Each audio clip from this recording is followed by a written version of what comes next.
नमस्कार, India voice पर स्वागत है आपका। मैं हूं प्रियंका मिश्रा। बुलेटिन की शुरुआत करेंगे, लेकिन उससे पहले आइए आपको सीधे लिए चलते हैं लखनऊ, जहां पर सीएम योगी आदित्यनाथ शोधार्थियों से संवाद कर रहे हैं। हमारे विकास खंड में 100% बच्चे, हर स्कूल ऐसे हैं जो ऑपरेशन कायाकल्प में आच्छादित हो चुके हैं और विद्यालयों को हमने ऑपरेशन कायाकल्प के अंदर पूरी व्यवस्था के साथ जोड़ दिया है। ऐसे ही किसानों के लिए भी कर सकते हैं, बैठ सकते हैं। किसानों से जुड़े हुए जो वहां पर कृषि विभाग से जुड़े हुए अधिकारी होंगे, उनके साथ बैठने की आवश्यकता है, उनके साथ बात करनी चाहिए। भाई क्या क्या स्कीम है आपकी, बताइए क्या कर रहे हैं, किसान इसके सीधे लाभ कैसे ले रहा है, कैसे इसका लाभ ले सकता है। किसान सम्मान निधि में किसान वास्तव में पात्र है तो उसको किस निधि का लाभ क्यों नहीं मिल पा रहा है। किसान सम्मान निधि में हर चौथे महीने प्रत्येक किसान के खाते में 2000 रुपए प्रधानमंत्री जी के द्वारा उपलब्ध करवाए जाते हैं। हम देखें ना अपने विकास खंड में कितने ऐसे किसान हैं। प्रधानमंत्री फसल बीमा योजना, कितने किसानों ने इसमें रजिस्ट्रेशन करवाया है। केसीसी की क्या स्थिति है, हम इसके बारे में लोगों को बता सकते हैं। और अगर आपके उस विकास खंड में कोई इंटर कॉलेज है, कोई डिग्री कॉलेज है, वहां साइंस है, केमिस्ट्री की लैब होगी, बायोलॉजी की लैब होगी, आप वहां बोलिए ना उन बच्चों को, उस स्कूल के प्रबंधन से, गवर्नमेंट का स्कूल है, उनसे बोलिए कि इसमें थोड़ा सा और सहयोग वे लोग कर लें तो वहां पे सॉइल हेल्थ की भी लैब के रूप में उसका इस्तेमाल किया जा सकता है। कृषि विभाग के लोगों के साथ उनका संबंध जोड़िए, उनको बोलिए कैसे आप इस कार्यक्रम को कर सकते हैं। ये सभी चीजें उनको, और फिर फसलों की विविधता एक किसानों की आमदनी को बढ़ाएगी। सब्जी की खेती उनकी आमदनी को बढ़ाएगी, बागवानी उनकी आमदनी को बढ़ाएगी। हमें ऐसे कौन से तरीके अपनाने हैं जो कम खर्चे में अच्छा उत्पादन किसान को उपलब्ध करवा सकता है। कृषि विभाग के लोग इसके लिए तैयारी करें, इसमें हम कर सकते हैं। हर विकास खंड में फाइनेंशियल इंक्लूजन में, वित्तीय समावेशन में हम लोग वहां पे रोजगार मेला लगा सकते हैं। और इसके लिए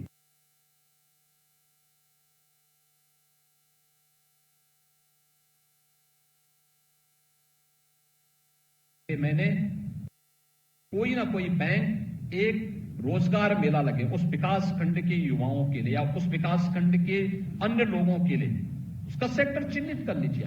उसमें महिलाएं भी लोन लें, युवा भी लें, जो पहले से व्यापारी हैं वे लोग भी लें, और किस कार्य के लिए चाहिए उनको ये चिन्हित होना चाहिए। उसके लिए पहले से उसका ट्रेनिंग का प्रोग्राम चले, कुछ न कुछ चले।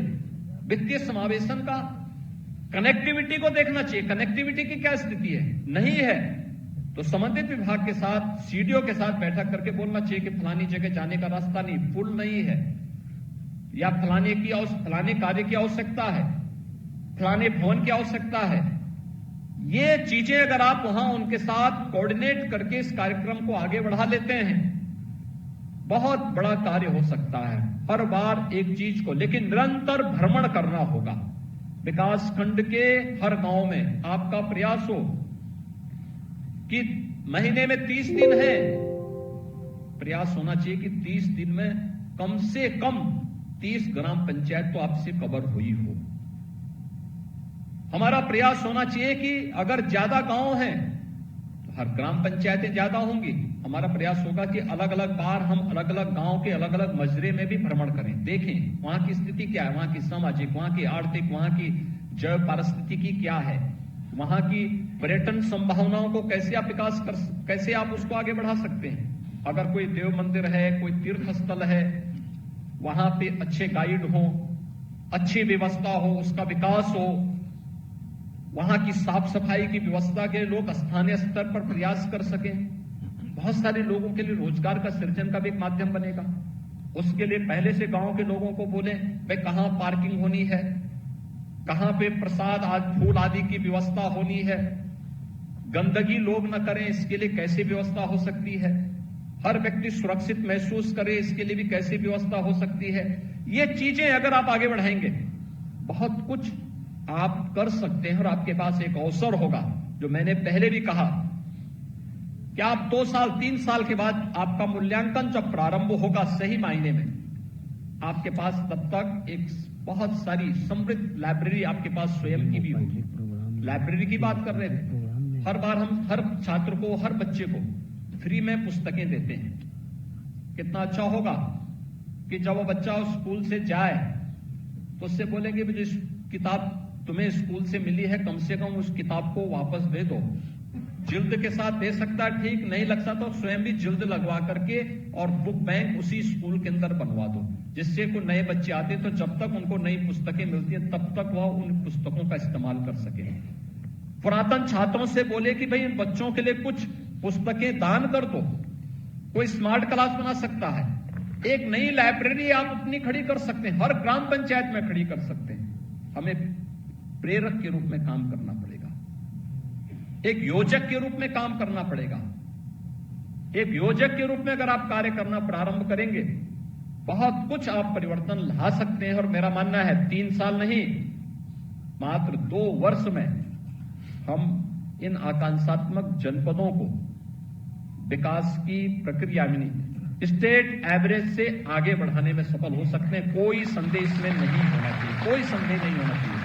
कितनी स्कीम सरकार की, जो मैंने बोला ये सब सरकार की स्कीम पहले से चल रही है, केवल इनको जोड़ना है। सब कुछ स्कीम जमीन पर भी है, जोड़ने का काम नहीं हो पाता है, सबकी अपनी व्यस्तता है। उसमें अगर हम एक योजक के रूप में उनको आपस में जोड़ दें, एक समन्वय बना लें। कैसे हमने किया? इंसेफ्लाइटिस पूर्वी उत्तर प्रदेश में कुशीनगर जनपद की बात कर रहे हैं, सबसे ज्यादा इंसेफ्लाइटिस से मौतें कुशीनगर में होती थी, सबसे ज्यादा मौतें होती थी।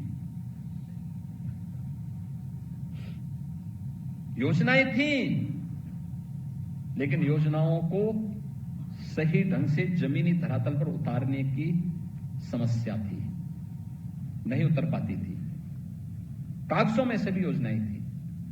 हम लोग 2017 में सरकार बनी, वो तब तक उस बीमारी को 40 साल हो चुके थे और इन 40 वर्षों में उत्तर प्रदेश ने 50,000 से अधिक बच्चों को खोया है। लेकिन जैसे ही हमने अंतर विभागीय समन्वय से इस कार्यक्रम को आगे बढ़ाया, आज इंसेफ्लाइटिस समाप्त हो चुकी है। आज पूर्वी उत्तर प्रदेश में इंसेफ्लाइटिस समाप्त। मैं भी गोरखपुर गया था, मैंने वहां के डाटा लिए। जापानी इंसेफ्लाइटिस के केवल 4 मरीज आए थे, 2 की मौत हुई थी, उनमें से एक बिहार का था और एक महाराजगंज का था। अनुमान कर सकते हैं 2 बच्चों की मौत, नहीं तो इस सीजन में वहां 500 से 600 बच्चों की मौत होती थी। ये चीजें दिखाती हैं कि थोड़ा प्रयास करेंगे समाज खड़ा होता है साथ में, और हमें अपने को उस रूप में प्रस्तुत करना है और उसके साथ लिखने की भी आदत डालनी है। अच्छा एक शोध प्रबंध आपका तैयार हो सकता है, अच्छा शोध प्रबंध आपका तैयार हो सकता है ग्रामीण व्यवस्था पर, संबंधित विकास खंड की सामाजिक, आर्थिक, भौगोलिक स्थिति के बारे में। उसका पहले उसके बारे में आप लिखिए, फिर वहां की चैलेंजेस क्या क्या हैं उनके बारे में, फिर उनका समाधान का रास्ता कैसे कैसे आपने निकाला है। देखिए यह एक डॉक्यूमेंट होगा नियोजन विभाग के लिए भी, नीति आयोग के लिए भी, आने वाली पीढ़ी के लिए भी। और आप सब पढ़े लिखे हैं, आपको लिखने की भी आदत डालनी पड़ेगी। आपको टैबलेट इसलिए दिया गया है कि आपको बार बार किसी अन्य चीज की आवश्यकता ना पड़े, फटाफट अपने कार्यक्रमों को भी आगे बढ़ा करके आप लोग रुचि के साथ इस कार्यक्रम के साथ जुड़ सकें। और सरकार ने पहले ही कह रखा है 3 साल के अपने इस पूरे टेन्योर को सफलतापूर्वक आगे बढ़ाइए। ये आपकी सबसे अच्छी ट्रेनिंग है। सरकार अपने विभागों में भी इस बात की फिर व्यवस्था करने जा रही है कि जो सफलतापूर्वक अपने टेन्योर को पूरा करेगा, अपना शोध प्रबंध भी प्रस्तुत करेगा। हम एज में रिलैक्सेशन के साथ साथ सरकारी नौकरी में भी फिर उनको यहां पर प्रदेश के अंदर वेटेज देने जा रहे हैं, और उसके लिए आपको अभी से अपनी तैयारी करनी चाहिए कि हमें अपने शोध प्रबंध को इसके साथ ही तैयार भी करना है। और उसमें बहुत अच्छा होगा कि जिस विकास खंड में आप हैं उस विकास खंड के अंदर क्या वहां की सामाजिक, वहां की भौगोलिक स्थिति क्या है, कितने की वहां की आबादी है, वहां की जनसांख्यिकी क्या है, वहां की सामाजिक स्थितियां क्या हैं, आर्थिक स्थिति पे भी एक कुछ हमें वहां पे देखना चाहिए, उसके बारे में लिखना चाहिए। जो डाटा है उन सबको भी अवलोकन करना चाहिए, और फिर उसके बारे में आप जब गए थे किस स्थिति में गए थे, क्या क्या चैलेंजेस आपके सामने थे, कौन। अगली खबर दिल्ली से है। राहुल गांधी से हिमाचल के सीएम ने की मुलाकात, दोनों नेताओं के बीच कई मुद्दों पर हुई बातचीत। दिल्ली से खबर, राहुल गांधी से हिमाचल के सीएम ने की मुलाकात, दोनों नेताओं के बीच कई मुद्दे पर हुई बातचीत। आगामी लोकसभा चुनाव के मद्देनजर बातचीत। दिल्ली से बड़ी खबर आपको बता रहे हैं, दोनों नेताओं के बीच कई मुद्दों पर हुई है बातचीत। राहुल गांधी से हिमाचल के सीएम ने की मुलाकात, दोनों नेताओं के बीच कई मुद्दों पर हुई बातचीत। आगामी लोकसभा चुनाव के मद्देनजर हुई बातचीत।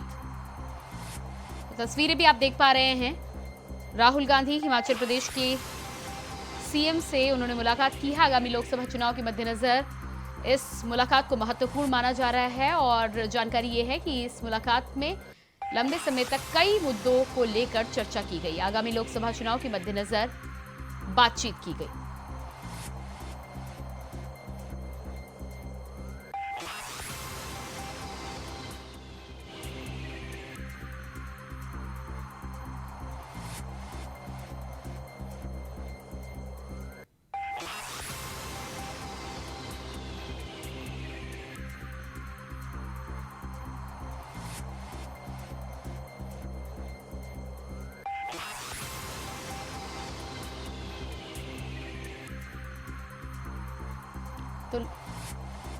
तो आगामी लोकसभा चुनाव के मद्देनजर राहुल गांधी ने हिमाचल के सीएम से मुलाकात की है। बताया जा रहा है कि लंबे समय तक दोनों के बीच में कई मुद्दों पर चर्चा होती रही।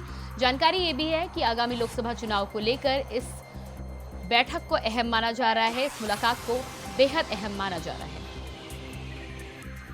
तस्वीरें भी आप देख पा रहे हैं, राहुल गांधी ने हिमाचल प्रदेश के सीएम से की मुलाकात।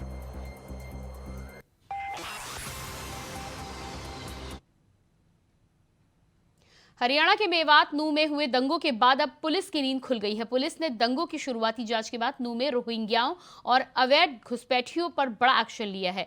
पुलिस ने तावड़ू रोहिंग्याओं और अवैध घुसपैठियों के अवैध कब्जे पर बुलडोजर चलाया है। बताया जा रहा है कि इन रोहिंग्याओं ने हरियाणा शहरी विकास प्राधिकरण की जमीन पर अवैध कब्जा किया हुआ था।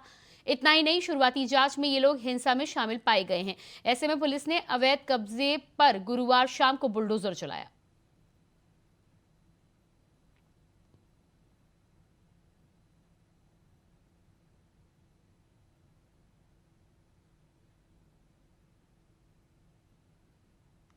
नूह हिंसा के बाद पलवल के प्रमुख चौराहों पर सुरक्षा को ध्यान रखते हुए अर्धसैनिक बलों की टुकड़ियों को तैनात किया गया है। तो वहीं जिले में धारा 144 लागू होने के बावजूद प्रशासन के आदेश पर दुकानदारों को दुकान खोलने की राहत मिली है, जिसके बाद पुलिस प्रशासन और अर्धसैनिक बलों की टुकड़ियों ने शहर में फ्लैग मार्च निकालकर लोगों से शांति बनाए रखने की अपील की। साथ ही साथ रैपिड एक्शन फोर्स महिला पुलिस की टीम के साथ शहर के मुख्य चौराहों पर सुरक्षा को बढ़ाया गया है।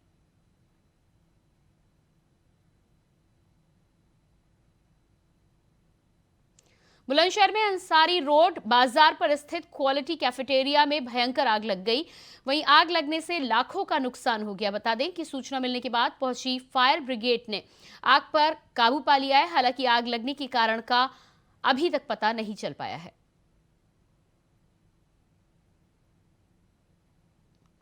तो तस्वीरें आप देख पा रहे हैं किस तरह से बुलंदशहर में भयंकर आग की चपेट में ये दुकानें आई हैं। क्वालिटी कैफेटेरिया में ये भयंकर आग लगी थी। आग किस वजह से लगी थी, अभी तक इस बारे में पुख्ता तौर पर कोई जानकारी नहीं मिली है। हालांकि फायर ब्रिगेड की गाड़ियों ने लंबी मशक्कत के बाद इस आग पर काबू पा लिया है।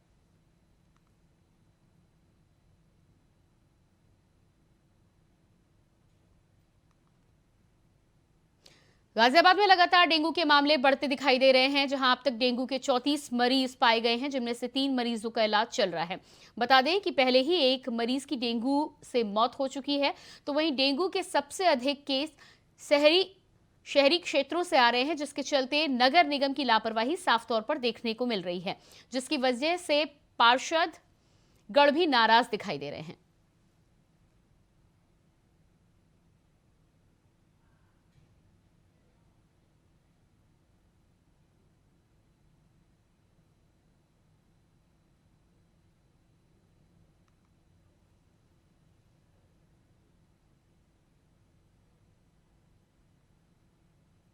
ग्रेटर नोएडा की हाई राइज सोसाइटी पारस टियारा में लिफ्ट गिरने से बुजुर्ग महिला की मौत हो गई। बताया जा रहा है कि सोसाइटी में टावर 24 की लिफ्ट 8वीं मंजिल से गिरकर -2 पर पहुंच गई, जिसके कारण 70 साल की बुजुर्ग महिला की मौत हो गई।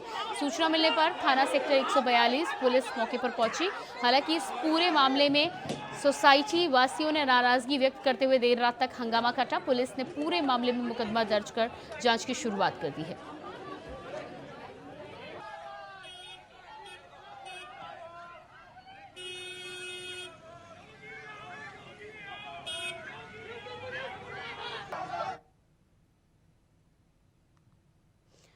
हापुड़ के गढ़मुक्तेश्वर में मामूली विवाद में दो समुदाय के लोगों में विवाद हो गया। विवाद इतना बढ़ गया कि दोनों समुदाय के लोगों में पथराव और मारपीट की स्थिति आ गई। सूचना पर पहुंची पुलिस ने मामले में 11 नामजद और एक अज्ञात के खिलाफ मुकदमा दर्ज कर जांच की शुरुआत की है।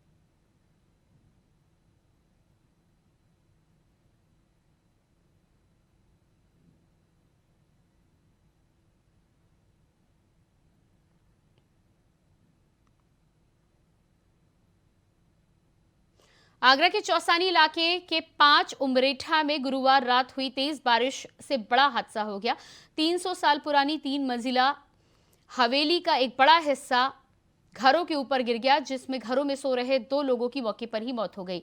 3 लोग इस हादसे में घायल बताए जा रहे हैं। वहीं जेसीबी की सहायता से ग्रामीणों ने लोगों को बाहर निकाला है, जिसके बाद सभी घायलों को जिला अस्पताल में भर्ती कराया गया है। तो ये तस्वीरें आप देख पा रहे हैं, आगरा की तस्वीरें बताई जा रही है कि 300 साल पुरानी हवेली अचानक तेज बारिश के कारण ढह गई और अचानक रात में यह हादसा होने की वजह से आसपास के घरों में उसका सारा मलबा जाने की वजह से 2 लोगों की मौके पर ही मौत हो गई। बाकी घायलों को अस्पताल में भर्ती कराया गया है, जिनका इलाज लगातार जारी है। घायलों को हायर सेंटर रेफर किया गया है। तेज बारिश से गिरी हवेली की दीवार, आसपास के क्षेत्र में मलबा गिरने से 2 लोगों की मौके पर मौत, कई घायल।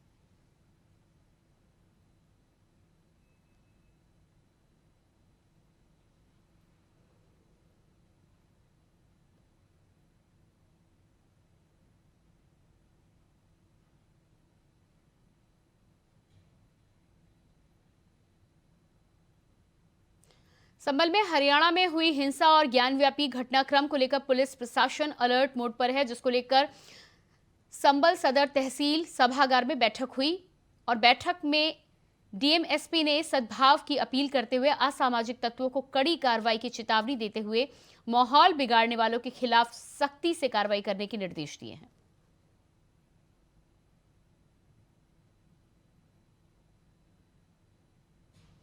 तो लगातार नू हिंसा के बाद पुलिस प्रशासन अब मुस्तैद नजर आ रहा है। तमाम असामाजिक तत्वों के साथ ही साथ आसपास के इलाके में रह रहे लोगों से ये अपील की जा रही है कि संदिग्ध लोगों के साथ ही साथ यदि इस तरह की कोई हरकत नजर आती है तो उन पर सख्त से सख्त कार्रवाई की जाएगी। ऐसे में लोगों को सतर्क और सावधान रहने के लिए भी कहा गया है।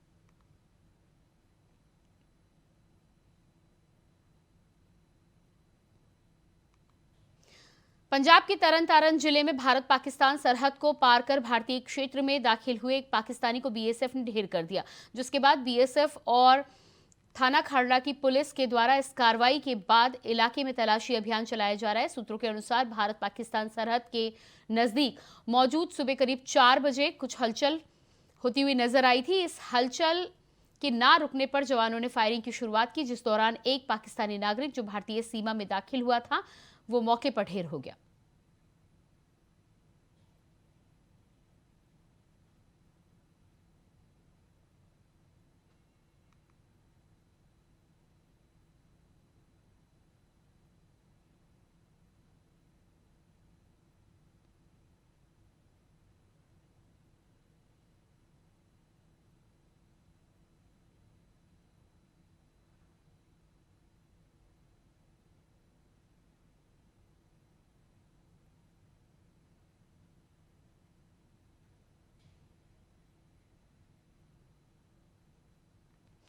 पश्चिम बंगाल की राजधानी कोलकाता के बेहाला में शुक्रवार की सुबह दर्दनाक हादसा हुआ। स्कूल जाते समय एक प्राथमिक विद्यालय के छात्र और उसके पिता को एक लॉरी ने टक्कर मार दी। स्कूल में प्रवेश के लिए सड़क पार करते समय लॉरी ने पिता और छात्र को कुचल दिया। हादसे में छात्र की मौत हो गई तो वहीं पिता की हालत गंभीर बताई जा रही है।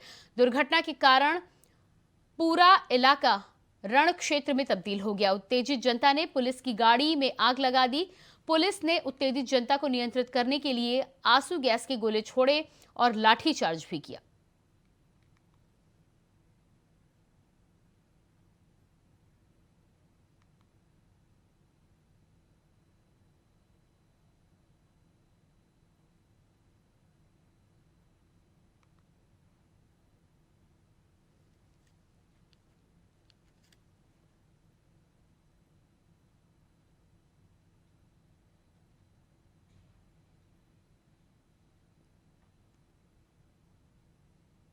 और इसी बीच ब्रेकिंग न्यूज आ रही है। राहुल गांधी के मानहानि केस में सुनवाई शुरू।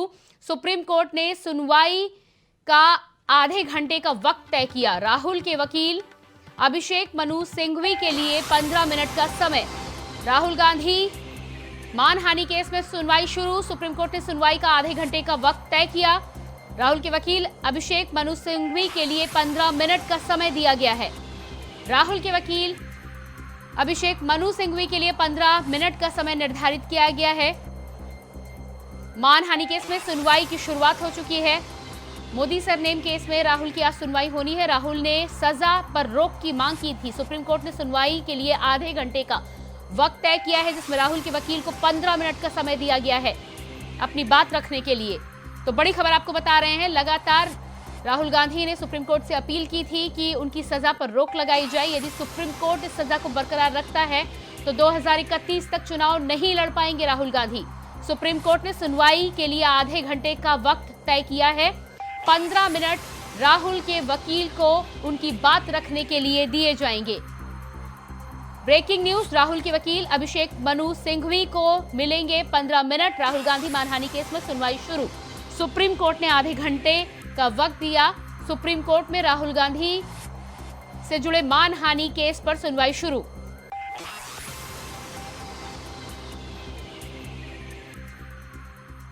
और इसी के साथ फिलहाल इस बुलेटिन में इतना ही। ताजा खबरों के लिए बने रहिए इंडिया वॉइस के साथ। नमस्कार।